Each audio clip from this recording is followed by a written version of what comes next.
Salut YouTube, on se retrouve aujourd'hui pour une nouvelle vidéo qui va être la présentation de ma pile à lire de décembre 2022.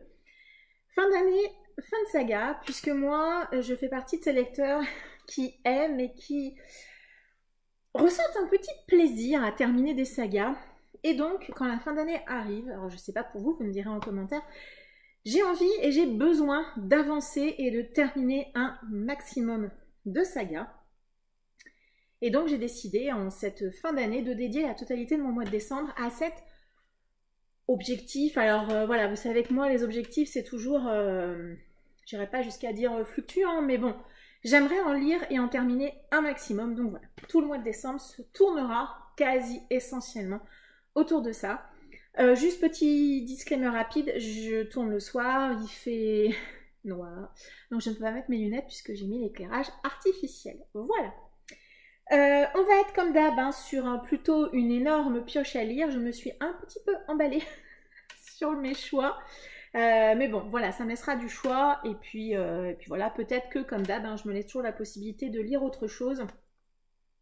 Si l'envie m'en prend, on démarre tout de suite. Ah oui, alors dans cette vidéo, vous allez voir des titres que vous avez déjà vus tout au long de l'année. Hein. J'en ai profité des titres que vous avez vus tout au long de l'année. J'en ai profité pour en recaser quelques-uns notamment. Ces deux titres-ci, donc c'est Mort et sang de Johanna Gustafsson, publié chez Milady et maintenant Hauteville. C'est un thriller, une série, une trilogie, en tout cas pour le moment il n'y a que 3 tomes de thriller qui met en scène 2 personnages féminins, Émilie Roy, une profileuse, et Alexis Castel, une autrice. Le tome 1 c'est Bloc 46, un roman qu'on a vu pas mal tourner il y a quelques années. J'avais bien aimé Bloc 46, alors j'avoue que je n'en ai pas beaucoup de souvenirs. Le tome 2 c'est Mort et le tome 3 c'est Sang, il me semble. Donc voilà, ils sont assez courts. De mémoire, ça se lit plutôt bien.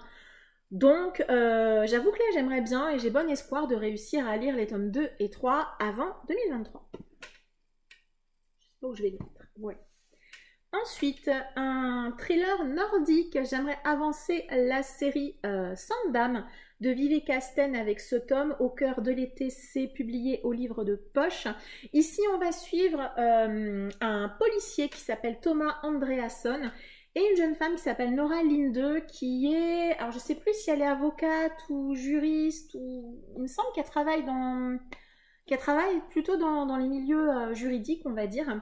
On les suit avec des histoires qui se déroulent toujours autour de l'île suédoise de Sandam. On est quasiment... Alors c'est une lecture doudou pour moi, alors ça paraît bizarre parce que ça reste du roman policier, mais je sais pas, on est dans une ambiance aussi un peu saga familiale, alors on n'est pas du tout dans un cozy mystery, hein, vraiment on reste sur la thématique du roman policier. Mais moi je passe toujours un très bon moment quand je lis ces romans et voilà, et je serais ravie de retrouver Thomas et Nora dans leur histoire personnelle et toujours des histoires, des thrillers qui sont des enquêtes qui sont toujours plus ou moins liées malgré tout à leur histoire personnelle à tous les deux ou à des gens qui tournent autour d'eux, bref. J'aime beaucoup et voilà, j'aimerais avancer cette série en lisant ce tome-ci qui doit être le tome 4, 5, j'avoue que je sais, 5. Si je suis ce qui est écrit là, ça doit être le 5e tome. Ah, ça, j'ai lu un tome cette année. Donc, ça ne sera pas du tout une priorité. C'est le Preston and Child Fièvre mutante publié chez J'ai lu. C'est la série de l'inspecteur Pendergast, un personnage que j'adore, qui est un mix de Arsène Lupin, Sherlock Holmes, que j'aime beaucoup. On est toujours dans des enquêtes avec une petite touche un peu ésotérique, qui flirte avec le fantastique, voilà, une ambiance que j'aime beaucoup. On est souvent à New York, en lien plus ou moins avec le musée d'histoire naturelle. Des personnages que j'aime beaucoup, alors Pendergast, mais également d'autres personnages qui tournent autour. J'ai lu un tome cette année, donc comme je disais, ça ne sera pas une lecture prioritaire, mais voilà, j'aimerais bien poursuivre cette série, comme je disais, je l'aime vraiment beaucoup. Preston and Child, ça se lit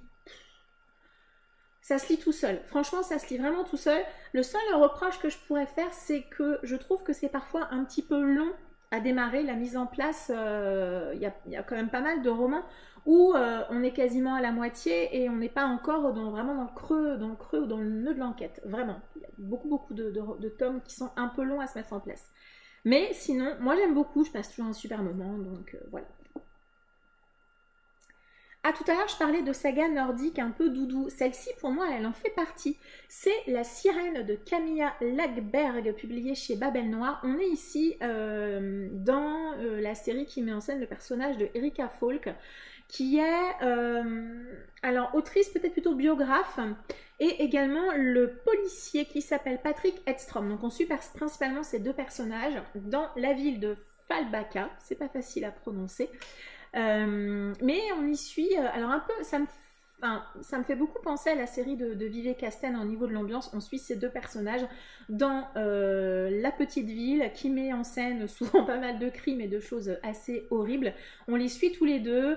On est vraiment, je trouve, dans l'ambiance saga familiale avec les personnages récurrents qu'on retrouve. On a envie de les connaître davantage. On s'attache à eux de tome en tome. Et moi, j'aime beaucoup. Il y a aussi plusieurs enquêtes qui tournent autour de nos deux personnages, ou en tout cas de leur histoire familiale, ou de gens qui leur ont été proches d'une manière ou d'une autre. Voilà, j'aime beaucoup. Les couves sont vraiment très cool. Et voilà. Et est-ce que je le lirai? Je sais pas, mais en tout cas, il me tente toujours beaucoup. Un roman, une série policière qu'on voit peu ou beaucoup moins passer qu'à une époque, c'est Henning Mankell, avec la série qui met en scène l'inspecteur Wallander. Ici, on est en Suède également. Donc là, j'en suis au tome Le Guerrier Solitaire, qui est le tome 4 ou 5. Quelque chose comme ça, je crois. Ça fait un moment que je ne l'ai pas lu chez Henning Mankell. Ça se lit super bien. Alors je me rends compte là en vous les présentant que je lis quand même du nordique et du suédois. Avec moi ça marche très bien, cette espèce de lenteur qu'on peut trouver. Avec moi c'est vrai que quasiment à tous les coups ça marche. Alors là on notera quand même l'étiquette de Easy Cash qui est collée de manière très élégante. Il va falloir que je la retienne d'ailleurs. Alors depuis le début je lis pas les quatrièmes. Déjà de manière générale les quatrièmes des thrillers je les lis pas trop parce que je trouve qu'elles sont éminemment spoilantes. Et encore moins quand il s'agit de séries avec des personnages récurrents, pour une raison très simple qui est que j'en achète beaucoup en occasion, puisque les policiers ça se trouve très facilement dans ma région, dans les Emmaüs et autres. Et alors si vous lisez la quatrième, vous vous faites spoiler ne serait-ce que des événements qui se sont passés dans les tomes précédents. Donc voilà, c'est un peu, puis souvent les tomes je les achète dans le désordre, mais je les lis dans l'ordre. Donc voilà, Henning Mankell, saga avec l'inspecteur Kurt Wallander. Alors je sais que c'est un personnage qui fait pas l'unanimité parce que c'est pas toujours un personnage très attachant, voilà. Et puis il regroupe quand même pas mal de clichés des romans policiers. Il est un peu revenu de tout, il est divorcé, il n'est pas toujours très sympathique, il a parfois des vieilles opinions sur certains sujets, mais moi j'aime bien, donc voilà. Ah, celle-là aussi, vous l'avez vu cette année en juillet. Est-ce que je l'ai lu? Non, mais je ne désespère pas de terminer les tomes 2 et 3 de la série qui met en scène le personnage atypique de Eva Svarta, avec le tome 2, Le Premier Sang, et le tome 3, La Mort en Tête, donc de Sir Cédric ou Cédric Cyr, comme vous voulez. Moi, j'ai les versions publiées chez Pocket. J'ai adoré le premier tome. Le personnage, surtout de Eva Svarta, est vraiment très atypique. Je crois que je n'en ai jamais vu un comme ça, en tout cas pas en thriller policier. Mais j'aime beaucoup Cédric Cyr, ça se lit tout seul, c'est ultra addictif, des chapitres très courts, ce qui fait que voilà, vous vous rendez pas compte et vous lisez. Bref, j'aimerais, je les avais mis en juillet, je les ai pas lus, donc j'aimerais lire au moins le tome 2 parce que ce sont des briquettes, voire pourquoi pas, soyons fous, le tome 3, mais ça, rien n'est moins sûr.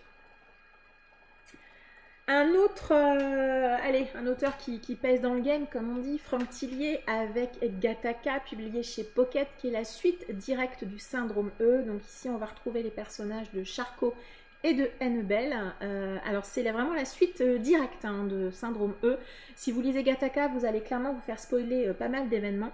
J'ai commencé à l'écouter en audio, c'était pas mal. Donc je sais pas si je le poursuivrai en audio ou en papier, mais en tout cas, je suis quasi certaine de le lire en décembre. En plus, ça fait longtemps que j'ai pas lu un Tillier. Je sais que c'est pas le boss pour rien et que quand je vais le démarrer, je vais le bouffer.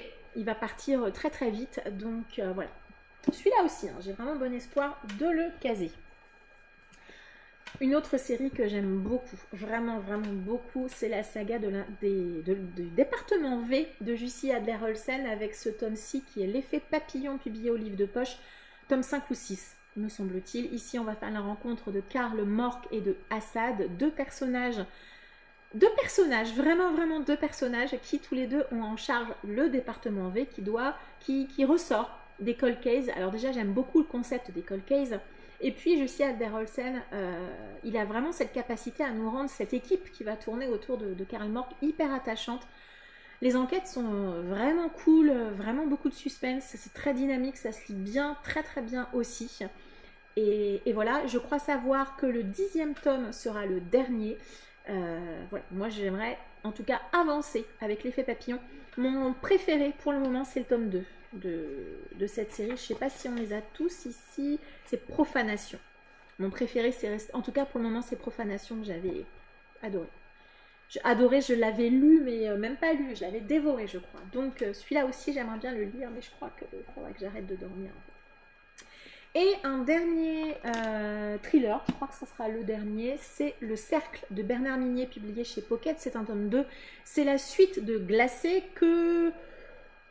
Alors j'avais trouvé les longueurs, mais voilà, globalement j'avais passé un bon moment. À nouveau, on n'est pas sur quelque chose d'hyper original, hein, loin de là, mais moi je trouve que ça fait le job, voilà.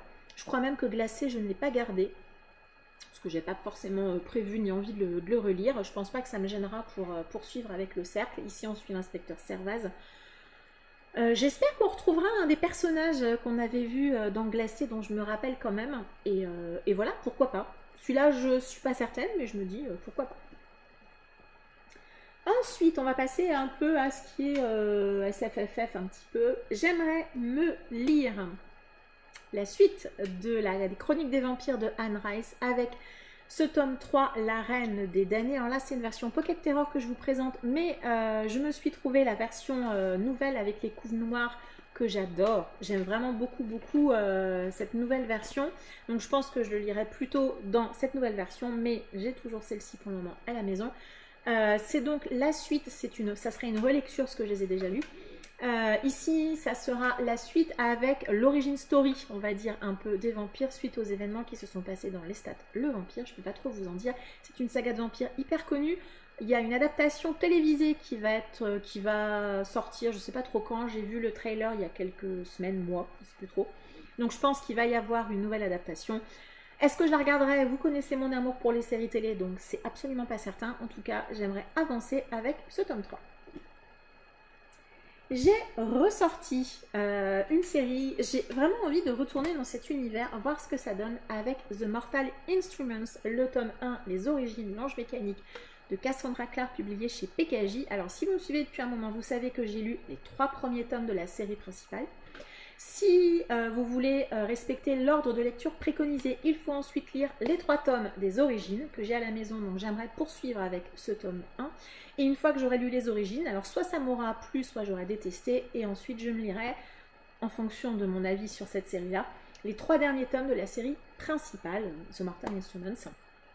Et puis après, j'aviserai, voilà, si je continuerai ou pas. C'est vrai que dans la série principale, j'ai eu un petit peu de mal avec les 2 personnages principaux qui m'ont particulièrement tapé sur les nerfs. Par contre, l'univers créé par l'autrice, il est vraiment top. Il est vraiment excellent. Donc, voilà, j'ai vraiment envie de voir ce que peut donner cette histoire. Toute autre chose, mais on reste en fantasy avec le tome 3 de La Roue du Temps de Robert Jordan. Donc moi c'est la version France Loisirs. On espère que France Loisirs ira au bout, c'est pas certain, mais bon voilà. En tout cas moi j'ai cette version-ci que j'aime beaucoup. Enfin, saga de fantasy très dense, alors peut-être pas très dense, en tout cas très riche au niveau de l'univers, des personnages, des événements qui s'y passent. Je ne sais pas s'il y a un petit rappel au début. Il y a un prologue, alors peut-être qu'on aura quelques rappels. Bref, j'ai lu le tome 2 cette année. J'aimerais lire ce tome 3, pourquoi pas, entre Noël et l'An, ce que j'avais fait l'année dernière pour le tome 1 d'ailleurs. Voilà, pas attendre trop longtemps parce que sinon je vais perdre les souvenirs et puis après j'aurais plus envie d'y retourner. C'est une série que j'avais bien aimée, j'avais passé un très bon moment avec le tome 2. L'univers, les personnages s'étoffent, tout ça. Et c'est vrai que nous en tant que lecteur, on s'attache davantage à certains. Donc voilà, j'ai envie de poursuivre avec ce tome 3. Toujours dans les tomes 3, c'est plutôt rigolo d'ailleurs, le tome 3 de La Tour Sombre de Stephen King, publié chez J'ai lu les 2 premiers tomes cette année. pareil, je ne voudrais pas perdre mes souvenirs, donc j'aimerais lire ce tome 3 pendant le mois de décembre. Je devrais également le lire en lecture commune avec Laurent alias Lado Vintage. Alors, le tome 1, c'était une lecture moyenne, mais je voulais lire le tome 2. J'ai lu le tome 2 qui a été une lecture bien meilleure que le tome 1. Donc voilà, le tome 3, entre guillemets, c'est le tome ça passe ou ça casse. On verra bien. Cette série monstrueuse pour tous les fans du King. Voilà, j'espère que ça va le faire. Hop là, on a encore quelques illustrations très cool au milieu de ce poche. Voilà, donc j'espère... Alors, j'espère le lire, oui c'est quasi sûr, puisqu'avec Laurent on va se le lire, mais j'espère que ça va me plaire surtout, et qu'après je pourrai poursuivre. Ensuite, j'aimerais lire, non pas le tome 1, parce que si vous avez suivi, non seulement j'ai déjà lu, mais je l'ai relu cette année, mais le tome 2 de la trilogie du Lycanus de James Islington, publié chez Léa. Alors je vous montre le tome 1 parce que je ne me suis pas encore procuré le tome 2. Normalement, je devrais également le lire en lecture commune courant décembre avec Dorian, Monsieur Cabric, David MZO et peut-être Caroline, Miss Caroline, je ne sais plus, peut-être qu'elle se joindra à nous. Donc voilà, j'aimerais poursuivre cette série. De la même manière, j'ai relu le tome 1 cette année, donc j'ai pas envie de reperdre mes souvenirs. Et voilà, j'aimerais me lancer dans ce tome 2. J'ai pas encore acheté le tome 2 parce que je le cherchais d'occasion et je ne l'ai pas encore trouvé à un prix, en tout cas, qui me convenait, donc je verrai. Si jamais je ne l'ai pas trouvé d'ici la lecture commune, de toute façon je l'achèterai neuf. Donc voilà, une trilogie dont le dernier tome voilà, devrait paraître incessamment sous peu, si je ne me trompe pas. Et ensuite, je vais vous remontrer très rapidement 3 romans qui étaient dans ma pile à lire de novembre. Pour le moment, je ne les ai pas lus, donc on verra ce que ça donne. J'aimerais poursuivre la série Blackwater. Donc au moment où je tourne cette vidéo, je n'ai pas encore poursuivi, je n'ai lu que les 2 premiers tomes, donc là c'est le tome 3, La Maison, saga familiale publiée chez Monsieur Toussaint Louverture, écrit par Michael McDowell avec une petite touche de fantastique. Vous l'avez vu partout et moi j'en ai parlé le mois dernier, donc je ne vais pas forcément me réappesantir dessus. Le tome 3 du clan des Autori de Liane Hearn, publié chez Gallimard dans leur pôle fiction. Saga de fantasy asiatique qui me fait peur. Est-ce que je vais réussir à le lire un jour? Franchement, même moi je me désespère. Vraiment, il n'est pas sorti. Je suis vraiment pas certaine de le sortir là avant la fin du mois. Donc, est-ce que décembre sera enfin le mois du clan des Autori? J'aimerais bien. Et alors, il me semble que je vous l'ai montré. J'ai eu un doute là en le prenant. Le tome 2 des Chroniques de Crondor de Raymond Ifest que j'ai dans une vieille version de chez J'ai lu. Vous pouvez le trouver maintenant plutôt chez Brajlon avec de très jolies couves-poches. De la fantaisie ultra classique, mais j'avais adoré le tome 1. J'avais été tellement agréablement surprise. Voilà, donc du coup, est-ce que je lirai ou pas? Je ne sais pas. Donc voilà, je ne vais pas m'apesantir plus sur ces 3 titres. Si je ne les ai pas lus en novembre, je les remets dans ma palle de décembre, en espérant que cette fois-ci, j'arrive à les sortir. Et comme c'était pas suffisant, hein, voilà, je me suis fait une petite pile de service presse, de reliques de service presse. Mon Dieu, j'ai honte quand je vous dis ça. On demande des services presse et puis voilà, on se fait emporter par d'autres lectures et une lecture chasse l'autre et au final on se rend compte au bout de plusieurs mois qu'on les a toujours pas lus et c'est une honte absolue, en tout cas pour moi. C'est des titres que j'ai vraiment envie de lire, toujours envie de lire. À chaque fois que je les vois, je me dis mais pourquoi tu es encore là? Donc, j'en ai sélectionné 6, voilà, que j'aimerais vraiment caser. Ça va être des lectures un peu prioritaires. Alors, je pense que je vais essayer d'alterner une saga et un service presse. Voilà, histoire de pas non plus les garder encore pour 2023. Celui-là, il tombe bien parce que c'est un tome 1 de saga. Hein, donc, ça va pile bien dans le mois. C'est le tome 1 du Sang des 7 rois de Régis Godin, publié chez La Talente Poche. J'adore ces couvertures de Didier Graffet. Vous savez que j'adore Didier Graffet, mais je sais pas, je suis fan de ces couvertures. Alors déjà, la charte graphique de La Talente Poche, je l'adore. J'aime beaucoup ces livres que je trouve très agréables à lire. Bref, c'est de la fantaisie. J'en sais pas plus. Fantaisie apparemment qui a l'air assez classique, mais bon, pourquoi pas. Donc c'est un service presse qui m'avait été envoyé par La Talente. Un service presse qui m'a été envoyé par ActuSF, c'est de la science-fiction de George R.R. Martin à Villain de Teuf, publié chez Helios. Ça va être un espèce de space opéra avec un marchand interstellaire. Donc voilà, j'ai envie de voir ce que donne George dans autre chose que de la fantaisie. Celui-là, vous l'avez vu plusieurs fois aussi. C'est la honte. c'est un space op, pas du tout, un post-apo. Le monde enfin de Jean-Pierre Andrevon chez Helios. Alors celui-là, je sais que le jour où je l'ai reçu, j'étais hypée. Et quand j'ai vu que c'était The Briquette, ça m'a fait tout de suite refroidi. Et c'est vraiment pour ça qu'il est encore là. Hein. C'est du post-apo, c'est un auteur français. Voilà, il faut que je le lise. Absolument, absolument. Toujours un auteur français dans une maison d'édition que j'aime d'amour, c'est Critique avec Jarvis, l'intégrale de Christian Léaurier. C'est un roman que j'ai su en service presse que je n'ai pas encore lu. Alors aussi parce que c'est une briquette. Alors vous voyez, je l'avais déjà... Ah, vous ne voyez pas. Si, là, voilà. Je l'avais déjà découpé parce qu'en fait, c'est une intégrale de romans plutôt jeunesse. Donc, je crois qu'il y a 6 ou 7 tomes et notamment le dernier tome qui n'avait jamais été publié lors de la sortie originelle. Et voilà. Et j'aimerais beaucoup le lire. Alors, je me disais, est-ce que je le caserais pas petit bout par petit bout en décembre? Pourquoi pas? Alors, un roman que j'avais mis de côté pour une raison particulière et puis finalement, voilà. Donc, c'est Tisseur d'esprit d'Axel Collot qui m'avait été envoyé par Noir d'Absinthe. Celui-ci, je l'ai sorti parce qu'il est tout petit. Il est tout petit, il paraît qu'il se lit très très bien aussi.